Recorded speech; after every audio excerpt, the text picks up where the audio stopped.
Is this the most accurate pistol ever? Let's find out.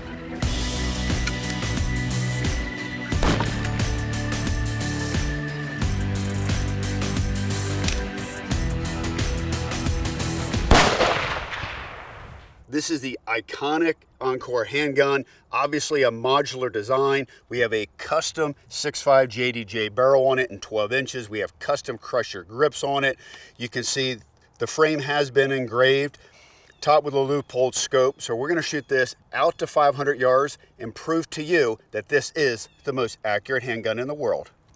A lot of people today are familiar with the 6.5 caliber. This is whether 6.5 Creedmoor, 6.5 PRC, undoubtedly ballistically one of the most superior bullets in the world.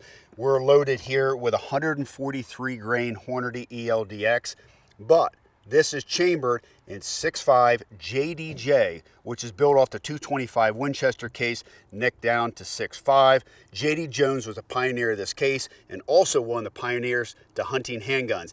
I have not shot this cartridge until today, and I will tell you, it is really fast, moderate on recoil, and supremely accurate. Let me show you.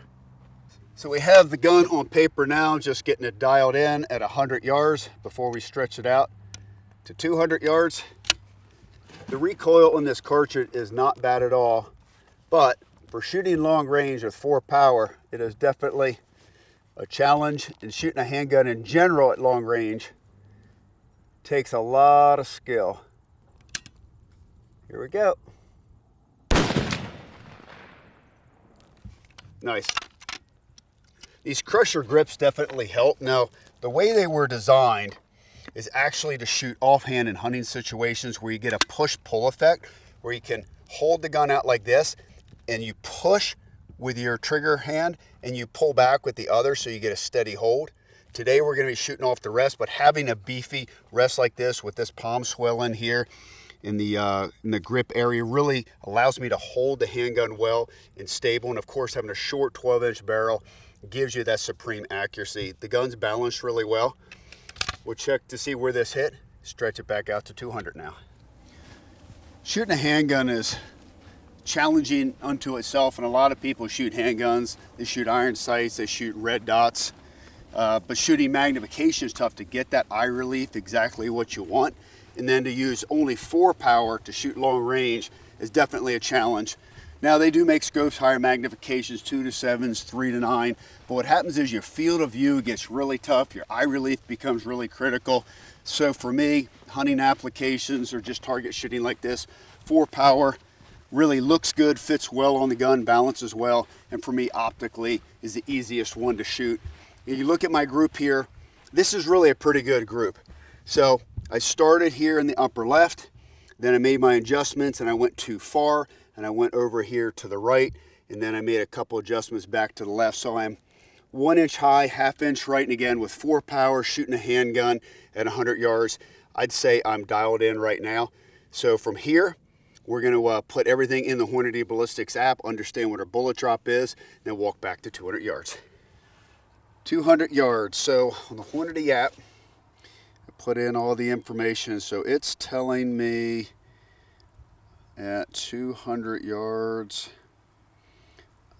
I'm going to need 7.5 inches of compensations. That's how much the bullet's gonna drop, which really is not a lot considering we zeroed at 100. And that shows you the speed, 2135, and the efficiency we're getting out of the 6.5 ELDX bullet. So I'm gonna aim just below the top of the target on the Hornady.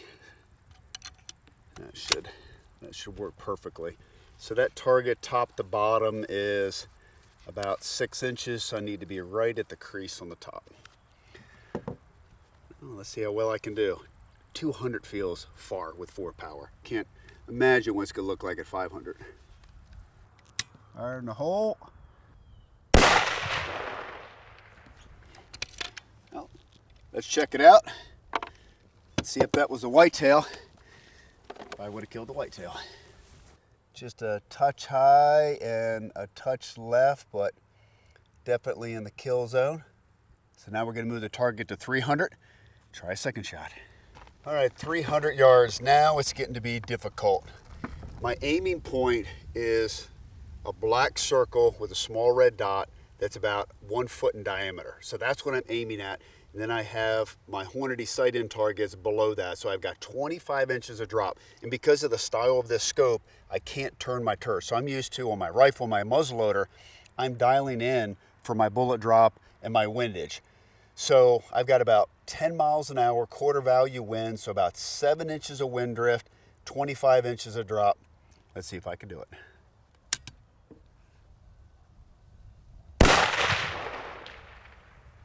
Felt good. 2,090 feet per second. All right, so now we can accurize our app here. If you guys have not used a Hornady app, it is fantastic. Edit variables. So 26.6, so about 1.5 inches difference, just getting today's environmental conditions dialed in to what it was last time I shot the round. I don't think 1.5 inches is going to matter much. Let's see where I hit. All right, so at 200 yards, I was about 2.5 or 3 inches high. 300 yards, you can definitely tell the wind effect, which we're estimating about 10 miles an hour, about a quarter value, because I hit 6 inches to the right and about 2 inches high. So my height is perfect, especially because I only have 4 power, but definitely the wind effect. So going back to 400 now, I'm gonna have to put in, I'll check the app, but I bet you it's gonna be, you know, close to a foot of compensation into the wind there. So we're gonna grab our gear, grab the bench, move back to 400, give it a try. 4 power looks awfully small.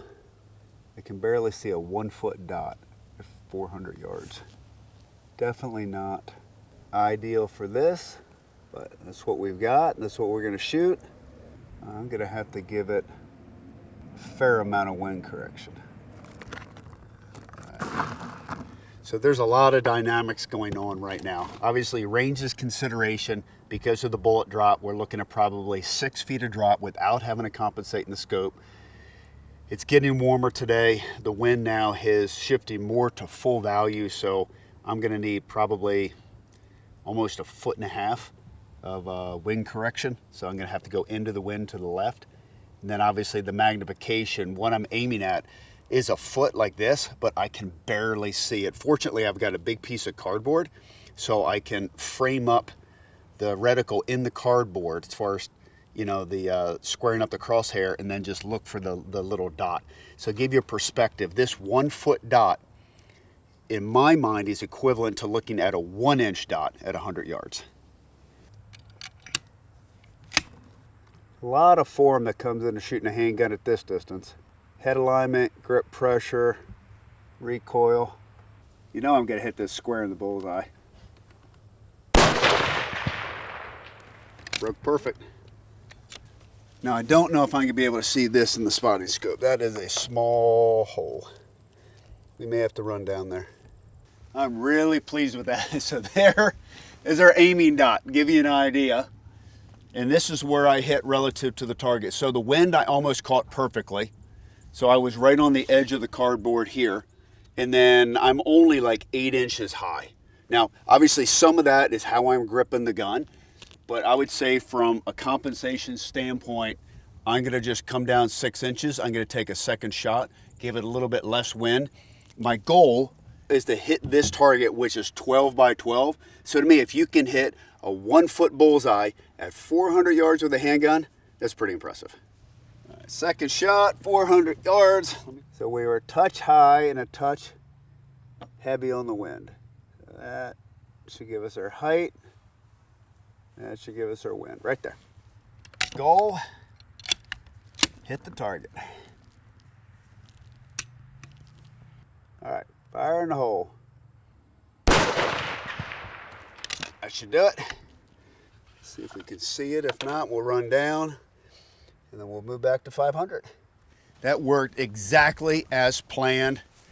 First shot, as I'd mentioned, I purposely held above our aiming point, gave a little bit too much wind, so I came down to our aiming point, which ballistically should work, right? It's in the Hornady app. We know the velocity, we know the BC of the ELDX bullet, and then I cut the wind in half, and you can hear hit the red diamond. So I mean, I'm 3 inches from the center of the bullseye with a handgun at 400 yards with a 4-power scope. That's pretty impressive. So we're gonna put a water jug out now, go back to 500 yards, and see if I can hit even a smaller target at a further distance. All right, 500 yards. I just put the water jug down there. So we've got 11.5 feet of bullet drop. And again, I can't compensate in the scope for that. So I have my aiming point way in the air, and there's gonna be a little bit of a Kentucky windage going on. I also have about 30 inches of wind drift. So we're gonna see how we do. Certainly know the gun can do it. The question is, can I do it?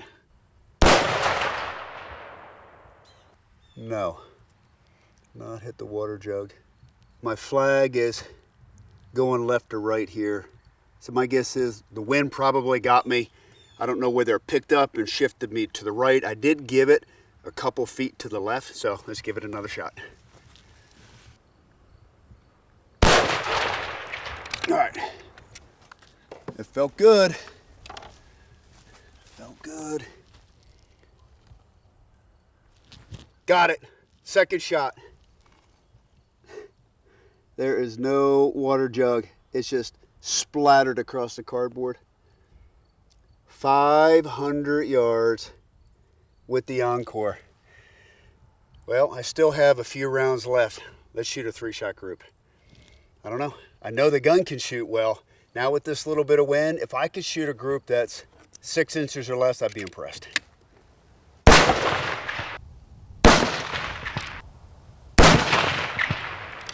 Three-shot group with the Encore handgun at 500 yards.